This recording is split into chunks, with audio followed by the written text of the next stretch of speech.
Banff এবং Jasper এই দুই মহিমান্বিত পর্বত শহরের মাঝখানে বিস্তৃত একটি অনন্য সড়ক। এমন একটি পথ যা আপনাকে নিয়ে যায় কানাডিয়ান রকি পর্বতমালার হৃদয়ে। এটাই আইসফিল্ডস পার্কওয়ে, 232 কিলোমিটারের এক বিস্ময়কর যাত্রা, যেখানে প্রাচীন হিমবাহ, ফিরোজারমাহ হ্রদ এবং নাটকীয় প্রাকৃতিক দৃশ্য একসাথে মিশে আছে।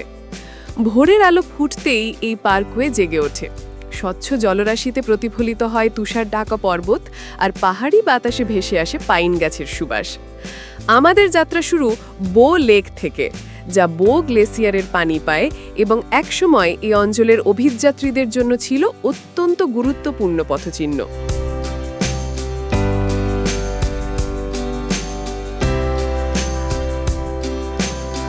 আরও কিছু দূরেই অপেক্ষা করছে ক্যানাডার সবচেয়ে বিখ্যাত দৃশ্যগুলোর একটি, পেইটো লেক। নেকড়ের মাথার মতো আকৃতির এই হ্রদ যেন অদ্ভুত নীল রঙে জ্বলজ্বল করে। হিমবাহের সূক্ষ্ম পাথুরে গুঁড়ো পানিতে মিশে তৈরি করে এর এই অবিশ্বাস্য রং। অনেক ভ্রমণকারীর জন্য এখান থেকেই শুরু হয় আইসফিল্ডস পার্কওয়ের আসল জাদু। যাত্রার মাঝামাঝি এগোতেই প্রকৃতি হয়ে ওঠে আরও কঠোর, আরও বিশাল।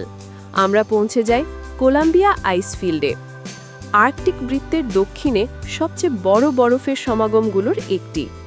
এখানকার বরফের বয়স 10,000 বছরেরও বেশি, যা ধীরে ধীরে বয়ে গিয়ে তৈরি করেছে বিখ্যাত আথাবাস্কা গ্লেসিয়ার। পর্যটকরা বিশাল আইস এক্সপ্লোরারে চড়ে হিমবাহের ওপর হাঁটার অভিজ্ঞতা নিতে পারেন, অথবা 280 মিটার গভীর উপত্যকার ওপরে ঝুলে থাকা কাঁচের গ্লেসিয়ার স্কাইওয়াকে দাঁড়িয়ে অনুভব করতে পারেন দম বন্ধ করা দৃশ্য।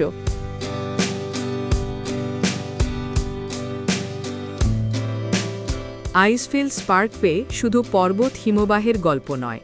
প্রবল শক্তির আথাবাস্কা ফলস ও সানওয়াপটা ফলস শিলার গায়ে কেটে তৈরি করেছে গভীর ক্যানিয়ন, আর পথে দেখা মেলে নানা বন্য প্রাণীর।